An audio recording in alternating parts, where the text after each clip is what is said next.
उड़ता हुआ राक्षस पूरे गांव में आतंक मचा रहा था। उसे देखते ही हमारा कुत्ता जोर जोर से भौंकने लगा। तभी बाहर से किसी आदमी की डरी हुई आवाज आई, जल्दी छुप जाओ, वो राक्षस छत पर चढ़ गया है। ये सुनते ही मैं और दादी डर से कांपने लगे। दादी बोली, पहले अंदर छुपना होगा, नहीं तो वो हमें जिंदा नहीं छोड़ेगा। फिर उन्होंने जल्दी से पलंग के पास रखी रजाई हटाई और नीचे रखा बड़ा लकड़ी का संदूक खोल दिया। दादी ने मेरा हाथ पकड़कर मुझे उसके अंदर घुसा दिया और खुद भी मेरे साथ अंदर बैठ गई। जैसे ही हमने संदूक बंद किया तभी छत से किसी भारी चीज के कूदने की जोरदार आवाज आई। ऐसा लगा जैसे पूरा घर हिल गया हो। मैं डर के मारे दादी को कसकर पकड़ ली। मेरे पूरे शरीर से पसीना बह रहा था और सांस भी तेज चल रही थी। दादी ने तुरंत मेरा मुंह दबा दिया ताकि मेरी आवाज बाहर ना जाए। तभी बाहर हमारा काला कुत्ता फिर जोर जोर से भौंकने लगा। अगले ही पल कमरे के अंदर किसी के अजीब तरीके से सांस लेने की आवाज गूंजने लगी। हवा में बहुत गंदी और सड़ी हुई बदबू फैल गई। ऐसा लग रहा था जैसे कोई मरा हुआ जानवर कमरे में पड़ा हो। वो चीज धीरे धीरे पूरे कमरे में घूम रही थी, कभी दीवार से टकराती तो कभी फर्श पर अपने भारी पंजे मारती। फिर वो पलंग पर चढ़ गई और बीच बीच में ठक ठक की आवाज करने लगी। वो राक्षस बहुत चालाक था। उसे आवाज से पता चल रहा था कि कौन कहाँ छुपा है। तभी उसने हमारे संदूक पर जोर से हाथ मारा और उसमें से अलग तरह की आवाज निकली। ये सुनते ही वो डरावनी हंसी हंसने लगा जैसे उसे अपना शिकार मिल गया। अचानक संदूक के ऊपर लगी लकड़ी की पट्टी जोर जोर से खींचने लगी। मेरी दादी ने ऊपर लगे लोहे के छल्ले को पूरी ताकत से पकड़ लिया ताकि वो उसे खोल ना पाए। मैं डर के मारे मदद के लिए चिल्लाने ही वाला था। तभी अचानक हमारे कुत्ते की जोरदार भौंक सुनाई दी और वो कमरे के अंदर कूद गया। अगले ही पल उस राक्षस की गुस्से भरी चीख पूरे कमरे में गूंज उठी। फिर हमारे कुत्ते की दर्द भरी आवाज सुनाई दी। ऐसा लग रहा था जैसे वो उसे अपने पंजों से फाड़ रहा हो। मैं मन ही मन सोचने लगा कि अब सब खत्म हो गया। तभी बाहर से रवि भैया जोर से चिल्लाए, सोनू तुम घर में हो क्या? बड़ा बंदर अंदर घुस गया है, जल्दी दरवाजा खोलो। फिर गांव के लड़के ढोल और बर्तन बजाने लगे। बाहर इतनी तेज आवाज होने लगी कि पूरा गांव जाग गया। उन आवाजों से उस बड़े बंदर की दहाड़ धीरे धीरे कमजोर पड़ने लगी। कुछ देर बाद बाहर मारपीट और भाग दौड़ की आवाज आने लगी। फिर अचानक सब शांत हो गया। जब हम बाहर निकले तो गांव के कई लोग घर के अंदर खड़े थे, लेकिन हमारा काला कुत्ता जमीन पर पड़ा तड़प रहा था। उसके चारों पैर उस बड़े बंदर ने बुरी तरह नोच डाले थे। उसे देखकर लग रहा था कि अब वो बच नहीं पाएगा। गांव के बुजुर्ग बोले, वो बड़ा बंदर सोनू के पीछे आया था, तुम्हारा कुत्ता इसकी जान बचाकर चला गया। ये सुनते ही सबके चेहरे पर डर साफ दिखाई देने लगा, क्योंकि सबको यकीन था कि वो राक्षस आज रात फिर वापस आएगा। रवि भैया ने सबको समझाया कि रात में चाहे कैसी भी आवाज आए कोई भी दरवाजा नहीं खोलेगा। रात धीरे धीरे गुजरने लगी। चारों तरफ भयानक सन्नाटा था। सिर्फ कभी कभी दूर से कुत्तों के भौंकने और उल्लू की आवाज सुनाई दे रही थी। लेकिन सुबह होने से पहले अचानक आंगन के बाहर धड़ धड़ धड़ करके दरवाजा बजने लगा। पूरा घर डर से कांप उठा। सब लोग चुपचाप दरवाजे की तरफ देखने लगे। तभी बाहर से आवाज आई, जल्दी दरवाजा खोलो, मैं सरपंच हूँ। मेरे चाचा दरवाजा खोलने ही वाले थे। तभी रवि भैया ने सबको रोक दिया और बोले, नहीं, ये इंसान की आवाज नहीं है, कोई भी बाहर मत जाना। ये सुनते ही घर के अंदर फिर से डर का माहौल बन गया। तभी बाहर से वही आवाज फिर आई, जल्दी दरवाजा खोलो, नहीं तो वो बड़ा बंदर मुझे मार डालेगा। अब घर के अंदर बैठे लोग भी समझ नहीं पा रहे थे कि बाहर सच में सरपंच खड़ा है या फिर वो राक्षस किसी इंसान की आवाज निकालकर हमें बाहर बुलाना चाहता है। रवि भैया बोले, तुम्हें क्या लगता है वो राक्षस इंसानों की तरह बात कर सकता है क्या? अगर दरवाजा खोलना है तो खुद जाओ, मर गए तो हमें मत घसीटना। इतना सुनते ही पप्पू काका गुस्से में उठे और दरवाजा खोलकर सीधे आंगन की तरफ चले गए। घर के अंदर बैठे सभी लोग डर के मारे सांस रोके खड़े थे। लेकिन कुछ देर बाद पप्पू काका की आवाज आई, अरे तुम लोग बेवजह डर रहे थे, वो सच में सरपंच ही थे। फिर वो मोटरसाइकिल को धक्का देकर अंदर ले आए और बोले, अच्छा हुआ मैं बाहर गया, वरना तुम लोग मदद करने वाले को भी दुश्मन समझ लेते। ये सुनते ही रवि भैया चुपचाप कोने में जाकर बीड़ी पीने लगे। फिर बोले, मुझे अभी भी कुछ गड़बड़ लग रही है, लेकिन किसी ने उनकी बात नहीं सुनी। थोड़ी देर बाद मोहन काका बोले, अब मोटरसाइकिल मिल गई है तो सुबह होने से पहले ही सोनू को कस्बे ले चलते हैं। जितनी जल्दी पुलिस आएगी उतनी जल्दी गांव सुरक्षित होगा। दादी ने मना किया, लेकिन आखिर में मैं और मोहन काका मोटरसाइकिल पर बैठकर गांव से निकल गए। रात का रास्ता बिल्कुल सुनसान था, सिर्फ हवा की आवाज सुनाई दे रही थी। तभी अचानक मुझे वही सड़ी हुई बदबू महसूस हुई जो उस राक्षस के आने पर फैलती थी। मैंने डरते हुए कहा, मोहन काका मुझे उस राक्षस की बदबू आ रही है। लेकिन वो हंसकर बोले, पागल मत बनो, वो राक्षस मोटरसाइकिल से तेज नहीं भाग सकता। लेकिन जैसे जैसे हम आगे बढ़ रहे थे वो बदबू और तेज होती जा रही थी। तभी अचानक मोहन काका ने जोर से ब्रेक लगा दी। उनका पूरा शरीर कांपने लगा। मैंने सामने देखा तो सड़क के किनारे सरपंच खड़े हमें हाथ हिला रहे थे। पहले तो हमें लगा सब ठीक है, लेकिन अगले ही पल मोहन काका का चेहरा डर से सफेद पड़ गया, क्योंकि सरपंच तो थोड़ी देर पहले मोटरसाइकिल गांव में देकर गए थे। फिर वो हमसे पहले यहाँ कैसे पहुँच गए? तभी सरपंच गुस्से में बोले, मेरी मोटरसाइकिल चुराकर कहाँ भाग रहे हो? मोहन काका घबराकर बोले, चाचा ये मोटरसाइकिल तो आप ही रात में देकर गए थे ना। लेकिन सरपंच बोले, बकवास मत करो, मैं तो कल दोपहर से गाँव आया ही नहीं हूँ। ये सुनते ही मेरे शरीर में डर की लहर दौड़ गई। तभी अचानक पास के मक्के के खेत से सरसराहट की आवाज आने लगी। ऐसा लग रहा था जैसे कोई अंदर धीरे धीरे चल रहा हो। अगले ही पल खेत के अंदर से एक हाथ बाहर निकला और हमें इशारा करने लगा। हम दोनों डरकर पीछे हट गए। तभी खेत के अंदर से वही डरावनी दहाड़ सुनाई दी, बिल्कुल उसी बड़े बंदर की जो पिछली रात मेरे घर में घुसा था। मैं जैसे ही घर के अंदर गया तभी मुझे फिर उसी राक्षस जैसी डरावनी आवाज सुनाई दी। रमेश काका बोले, क्या तूने सच में उस राक्षस को देखा था? मैंने कहा, हाँ, हमने अपनी आंखों से देखा था। हम बाइक लेकर शहर पुलिस बुलाने जा रहे थे। तभी मक्के के खेत में जोर जोर से आवाज होने लगी और वो चीज हमारी तरफ तेजी से भागने लगी। तभी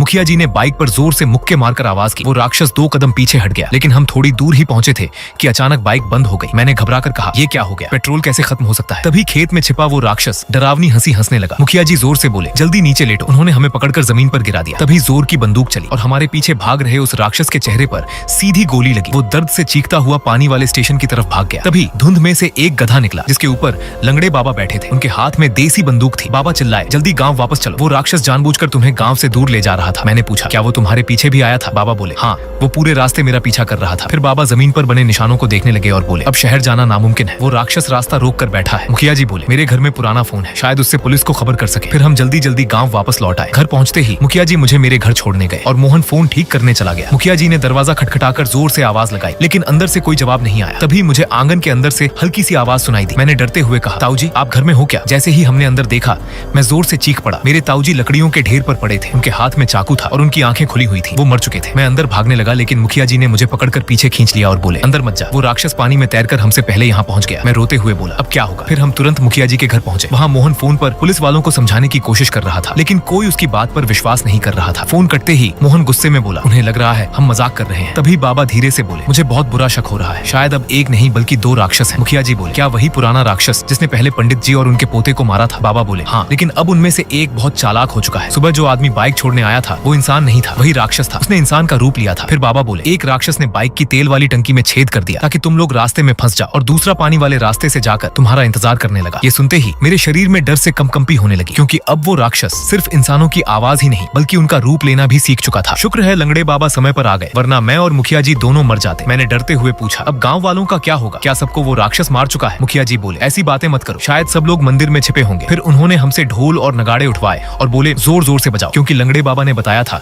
कि वो राक्षस तेज आवाज से डरता है। पूरे रास्ते मेरा दिल बहुत जोर से धड़क रहा था। मुझे बार बार लग रहा था कि कोई चीज हमारे पीछे चल रही है। हम लोग ढोल बजाते हुए मंदिर पहुंचे। जैसे ही दरवाजा खोला, हमने अंदर डरे हुए गांव वालों को देखा। एक औरत रोते हुए बोली, मेरा बेटा पानी भरने गया था लेकिन वापस नहीं आया, वहाँ सिर्फ उसका हाथ मिला। तभी किसी ने पूछा, तुम लोग इतनी जल्दी वापस कैसे आ गए? तब मुखिया जी ने सबको बताया कि गांव में एक नहीं बल्कि दो राक्षस हैं और उनमें से एक इंसानों की तरह बात भी कर सकता है। ये सुनते ही मंदिर में सन्नाटा छा गया। सब लोग एक दूसरे को शक की नजर से देखने लगे। तभी मेरी नजर मेरी ताई पर पड़ी। वो मुझे अजीब तरीके से देख रही थी। मुझे देखते ही वो मुस्कुराने लगी, लेकिन उनकी मुस्कान देखकर मेरे शरीर में डर दौड़ गया। वो धीरे धीरे मेरे पास आई और मुझे गले लगा लिया। तभी एक औरत बोली, इसकी ताई जान बचाकर गंदे नाले से भागकर आई है, इसलिए बदबू आ रही है। मैं तुरंत उनसे दूर हटकर मोहन के पीछे जाकर खड़ा हो गया, लेकिन किसी ने उनकी हरकतों पर ध्यान नहीं दिया। तभी लंगड़े बाबा बोले, वो राक्षस शुरू से सिर्फ छोटू के पीछे पड़ा है, अगर हम उसे बाहर लाएं तो राक्षस खुद सामने आ जाएगा। फिर गांव वालों ने फैसला किया कि कुछ लड़के मंदिर के बाहर छिपकर राक्षस का इंतजार करेंगे। धीरे धीरे रात हो गई। बाबा मेरे शरीर पर घंटियां बांध रहे थे ताकि राक्षस आते ही आवाज हो जाए। मैंने डरते हुए पूछा, बाबा मुझे कुछ नहीं होगा ना? बाबा बोले, डर मत, मैं यही हूँ। कुछ देर बाद मुझे फिर वही सड़ी हुई बदबू आने लगी। मोहन और बाकी लड़के अंधेरे में हर तरफ देखने लगे। तभी अचानक मंदिर के अंदर से एक औरत की जोरदार चीख सुनाई दी। मोहन और बाकी लड़के तुरंत अंदर भागे। मैं सबसे पीछे रह गया। तभी अचानक एक काली परछाई मेरी तरफ झपटी। उसने मेरा पैर पकड़ लिया और मुझे घसीटते हुए अंधेरे में ले जाने लगी। मैं जोर जोर से चिल्लाने लगा, बचाओ। तभी धड़ाम से गोली चली और सीधी उस राक्षस के चेहरे पर लगी। उसका चेहरा खून से भर गया और उसने मुझे छोड़ दिया। वो भागने लगा। तभी दूसरी गोली उसकी पीठ में लगी। इस बार वो जमीन पर गिर पड़ा। लंगड़े बाबा बंदूक लेकर धीरे धीरे उसके पास जाने लगे, लेकिन तभी अचानक उनके पीछे से एक औरत निकली। वो मेरी ताई थी। बाबा कुछ समझ पाते उससे पहले ही उन्होंने बाबा को जोर से धक्का मार दिया। बाबा दूर जाकर गिर पड़े। मुखिया जी चिल्लाए, भाभी ये क्या कर रही हो? तभी ताई जोर जोर से हंसने लगी और धीरे धीरे उनका चेहरा बदलने लगा। अगले ही पल हमारे सामने उसी राक्षस का सफेद डरावना चेहरा था। सब लोग डर से चीखने लगे और इधर उधर भागने लगे, लेकिन वो राक्षस किसी के पीछे नहीं गया। वो बस कुछ देर तक मुझे घूरता रहा, जैसे उसे कुछ समझ आ गया हो। फिर वो अचानक अंधेरे में गायब हो गया। उस भगदड़ में मुखिया जी मुझे बैलगाड़ी में बैठाकर गांव से बाहर ले गए। बैलगाड़ी धीरे धीरे अंधेरे रास्तों से आगे बढ़ रही थी। मैं पीछे मुड़कर बार बार गांव की तरफ देख रहा था। मुझे लग रहा था कि वो राक्षस अभी भी हमारा पीछा कर रहा है। आखिरकार हम लोग शहर पहुंच गए। मुझे लगा अब हम उस डरावने राक्षस से बच गए हैं, लेकिन मुझे बिल्कुल नहीं पता था कि असली डर तो अब शुरू होने वाला था।